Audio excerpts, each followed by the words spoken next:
नमस्कार, स्वागत है आपका पीताम्बरा परिवार में। आज हम रहस्यमयी, गोपनीय, अति गुह्य रात्रियों के बारे में बात करेंगे। आपने शिवरात्रि, महारात्रि, मोहरात्रि इत्यादि के बारे में सुना होगा। आज इन्हीं सभी रात्रियों का रहस्य हम आपके सामने खोलेंगे। अगर आपको यह वीडियो अच्छा लगे तो लाइक और शेयर कीजिए। और जिन लोगों ने चैनल सब्सक्राइब नहीं किया है वो हमारे दोनों चैनल सब्सक्राइब कर लीजिए, डिवाइन सीक्रेट्स और पीताम्बरा परिवार। आज हम इन रात्रियों का रहस्य आपसे बता रहे हैं। अगर आप इन रात्रियों का रहस्य और महत्ता अगर आप समझ जाएंगे तो निश्चित ही कोई भी आप इन रात्रियों में से कोई भी रात्रि आप खाली जाने नहीं देंगे।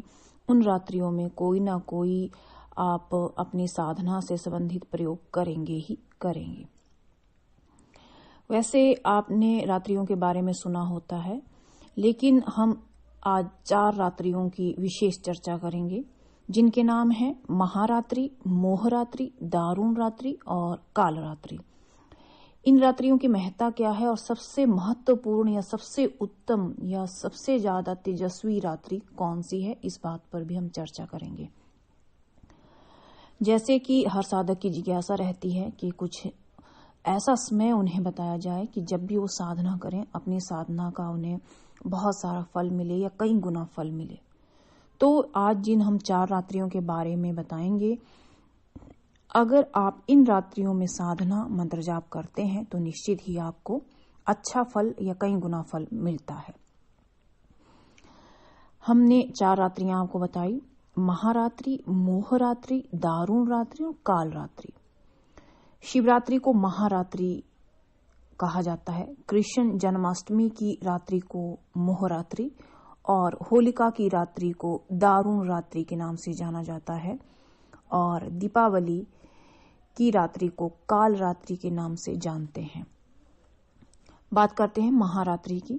महारात्रि के समय भूत, भविष्य, वर्तमान में तीनों कालखंड एक पल के लिए एक हो जाते हैं। यानी भूत, भविष्य, वर्तमान कुछ नहीं रहता है, तीनों एक हो जाते हैं, जिसके फलस्वरूप यक्ष, गंधर्व, किन्नर आदि लोकों से सीधा संबंध इस रात्रि को आपका स्थापित हो सकता है। यानी कि यक्ष, गंधर्व, किन्नर आदि के जो लोक हैं उनका सीधा संबंध भूलोक से यानी पृथ्वी लोक से सीधा संबंध स्थापित हो जाता है। कोई डायमेंशन नहीं रहता है, तीनों कालखंड एक ही हो जाते हैं। क्योंकि बात करते हैं मोहरात्रि के बारे में। मोहरात्रि के समय काल का अनंत प्रवाह भी 1 या 2 पल के लिए ठहर जाता है।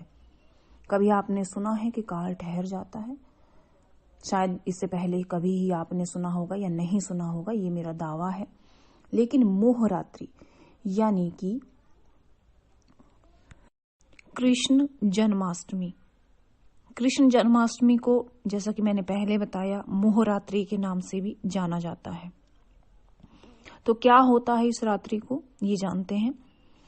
मोहरात्रि के समय है काल का अनंत प्रवाह भी 1 या 2 पल के लिए ठहर जाता है। यानी जिस दिन मोहरात्रि है उस समय काल 1-2 पल के लिए ठहर जाता है, जिसके फलस्वरूप देवलोक से सीधा संबंध स्थापित हो जाता है भूलोक का, यानी कि पृथ्वी लोक का, और देवलोक का समय कुछ पल के लिए, कुछ समय के लिए सीधा संबंध स्थापित हो जाता है, कोई डायमेंशन नहीं रहती है। इसी प्रकार बात करते हैं दारुण रात्रि के बारे में। दारुण रात्रि के समय महाकाल का अंतहीन प्रवाह कुछ पल के लिए ठहर जाता है। दारुण रात्रि यानी कि होलिका, यानी कि होली वाले दिन की रात्रि की हम बात कर रहे हैं, जिसका परिणाम यह है कि जो महाकाल हैं, जो महाकाल के अंतर्गत जितने भी लोकांतर हैं, उन सब का आपस में संबंध स्थापित हो जाता है पृथ्वी लोक से, यानी कि भूलोक से। और ये होता है होली वाली रात को, और इस रात्रि को हम जानते भी हैं दारुण रात्रि के नाम से। और एक बात मैं आपको बता दूं कि इन रात्रियों के बारे में आपने बहुत कुछ सुना होगा, बहुत कुछ जाना होगा, लेकिन जो मैं आज आपको इस वीडियो के माध्यम से बता रही हूं, ये आपने इससे पहले कभी नहीं सुना होगा। लेकिन जो गूढ़ रहस्य हैं, जो गूढ़ ज्ञान है, वो आप तक मैं पहुंचाना चाहती हूँ। मैं चाहती हूँ कि ये ज्ञान आप तक पहुंचे। जो थोड़ा बहुत माँ की कृपा से मुझे ज्ञान है वो आप तक पहुंचे, और इन चारों रात्रियों में जो विशेष फलदायक हैं, आप साधना, उपासना, मंत्र जाप करके अपने जन्म को सिद्ध कर सकें, अपने इष्ट को प्राप्त कर सकें। भूलोक का एक भाग सूक्ष्म लोक है। शायद आपको ज्ञात हो कि भूलोक का एक भाग सूक्ष्म लोक है जिसमें विदेही आत्माएं निवास करती हैं। उस अवस्था में उन लोगों का संपर्क स्थापित हो जाता है लोकांतरों से। भूलोक का एक सूक्ष्म लोक है। देखिए, इसका एक एग्जाम्पल ये है जो आप कई बार सुनते हैं कि हमारे भूलोक पर सूक्ष्म लोक हैं, कैलाश के आसपास हैं। अपने अरुणाचल, नेपाल, हिमाचल और उत्तराखंड के ऊपरी भागों में ये सूक्ष्म लोक पाए जाते हैं, और कई बार इन्हें सिद्धाश्रम के नाम से भी जाना जाता है। वहां पर कई प्रकार के मठ हैं, सिद्धाश्रम जैसे ही अन्य भी बहुत सारे आश्रम हैं। तो उन्हीं की बात मैं कर रही हूँ। अब बात करते हैं चौथी रात्रि यानी कि काल रात्रि के बारे में। यह रात्रि उन रात्रियों से पृथक है जिन तीनों रात्रियों का मैंने जिक्र अभी किया, लेकिन इस काल रात्रि का महत्व और अपना अलग ही वर्चस्व है।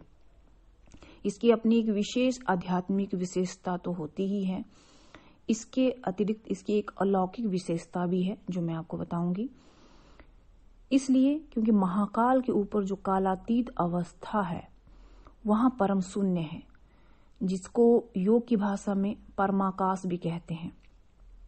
थोड़ा सा मैं आपको डिफाइन कर देती हूँ कि आकाश 7 प्रकार के हैं, जिनमें परमाकाश अंतिम आकाश है, और उस परमाकाश में महाकाल की अनंत शक्तियां क्रियाशील हैं। कहने की आवश्यकता नहीं है कि वो अनंत शक्तियां ही विभिन्न रूपों में अंक, वर्ण और स्वर के रूप में अभिव्यक्त होती हैं, जिनका उचित संयोजन कर यंत्र और मंत्र का रूप दे दिया जाता है। दीपावली की एक ऐसी रात्रि है जो अन्य रात्रियों से गहन और प्रागढ़ होती है। इसी कारण उसे महानिशा भी कहते हैं। महानिशा में नैसर्गिक रूप से महाकाल की शक्तियां भूमंडल में अवतरित होती हैं और सभी प्रकार के देवी देवताओं के विग्रहों, मूर्तियों, प्रतिमाओं और उनसे संबंधित सिद्ध पीठ स्थानों में प्रभावित करती हैं। उनके प्रवाह काल का समय केवल 3 घंटा होता है या 3 घंटे का समय रहता है, यानी कि दीपावली की रात को रात्रि 11 बजे से लेकर के 3 घंटे का समय है। ये समय शुरू होता है रात्रि 11 बजे से रात्रि 2 बजे तक। इस समय अवधि में देवी देवताओं का विधिवत निर्माण और मंत्र जाप इत्यादि किया जाता है, तो शीघ्र अभीष्ट फल देने वाला है। मनोकामनाएं पूर्ण होती हैं, सभी भौतिक सुखों की प्राप्ति होती है। इसी प्रसंग में मैं आपको बता देना चाहती हूँ कि महाकाल की जो शक्ति, महाकाली के होने के फलस्वरूप, क्योंकि महाकाली का विशेष प्रभाव इस महाकाली रात्रि में या महारात्रि में रहता है, तो महाकाली के विग्रह रूप को अत्यधिक प्रभावित करती हैं ये सभी शक्तियां। इसलिए दीपावली की महानिशा बेला में महाकाल की पूजा, अर्चना और साधना का विशेष रूप से प्रावधान है। अगर आपको ये वीडियो अच्छी लगे तो लाइक और शेयर कीजिए। धन्यवाद।